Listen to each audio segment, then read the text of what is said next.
Hello friends, welcome to the course on complete CPP. So today we are going to see what are jump statements and switch statements. So let us start with it. The first one, that is jump statements. Jump statements are those statements which unconditionally transfer program control within a function. So there are mainly four types of these jump statements that are as follows, that is return, go to, break and continue. So what is this return function? We have already seen return function previously inside the main function, but we will see return function in our next videos of functions in detail. So let's start with go to function. So what is go to statement? Go to statement are those statements which transfer the program control anywhere within a program, and you can give the target destination of a go to statement which is marked by this label. Once this go to statement is encountered with this label, it will directly jump to that label and execute the code following the label. So you can see the example over here. We have declared a variable a with value is equal to 0. This is the target destination label start, and in that start we are printing the value of a++. So if a is less than 50, we have to go to start. So once this go to start is encountered, this function will jump from go to start to again back to start. So it is a form of loop. It is jumping from this statement to this start label, and then it will execute everything that is written after start. So you must be wondering what this a++ is. A++ is post increment of the value of variable a. So post increment, as in now the value of a is 0. After this a++, value of a will become 1. And so on. Again, if a++ is encountered, then the value will become 2. So it is auto incrementing the value of a, post incrementing it by the value 1. Okay, so this is how go to statement works. Now let us see what are break statements. Break statements mainly allow you to skip a part of the code directly. Now just see here, this is a while loop, and this is a text expression return statement. Once you enter the while loop, once this test expression condition becomes true, you come inside, you enter the while loop, the statement 1 will be executed. Then the program control will go to if statement. If n is greater than 2000, if this condition becomes true, then the program control will go here. Now the break statement is encountered. Now the program control will directly jump outside the loop, and it will execute all those statements written after the loop. This part of code written after the break statement inside that loop will not be executed, will not be evaluated. This part will be skipped. Inside the for loop, statement 1 will be executed if condition will be checked. If it is satisfied, the program control will encounter break statement, and once that break statement is encountered, the program control will directly jump outside the loop. This statement 2 will not be executed, it will be skipped. Inside the do while loop, the program control first prints all those statements inside the loop. Then if condition, once the break is encountered, the program control is directly transferred to statement 3, and the program execution will start from statement 3.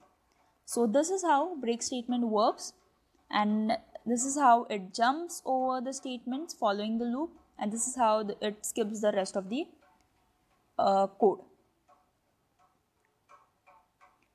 Now what are continue statements? Continue statements are not as like break statements, but these are also a type of jump statements, and we'll see the working of continue statement here. Continue statements also skip a part of the code, but how? Let us see. Now, first, while loop. In this while loop, this test expression is first checked. If it is true, statement 1 is evaluated. If condition is true, this continue statement will be encountered.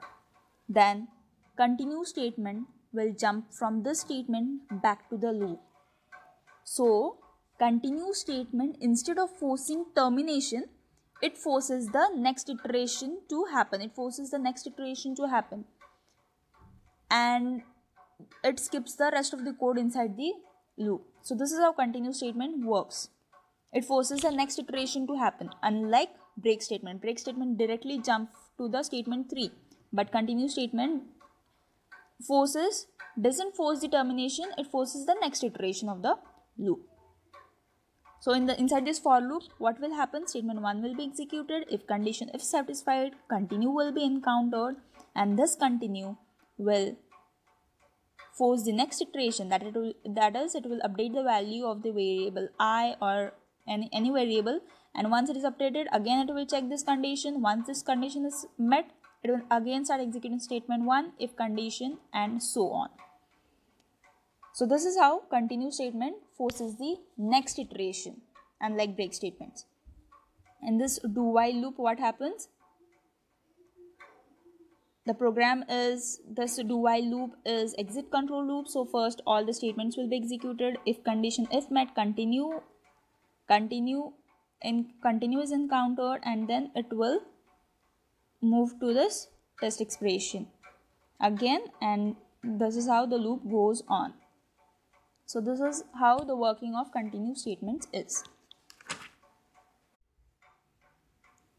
Now let us see what are switch statements. Switch statements are multiple branch selection statements, and let us see how the working of this. This is the syntax of switch statement, and its working is like this. This expression is first evaluated, and the result of that expression is matched with these following values. Once the value is matched with these constant, the statements following that case are evaluated till the break statement is encountered. So this expression is evaluated first. The value of this expression is matched with these constants, these case constants, and once the value is matched, then the statements following that case are evaluated until the break statement is encountered. Okay, what if suppose you don't write this break statement? Then that situation is called as fall through. Means all these statements of case 1, case 2, case 3 and so on will be evaluated till this break statement is encountered. That situation is known as fall through.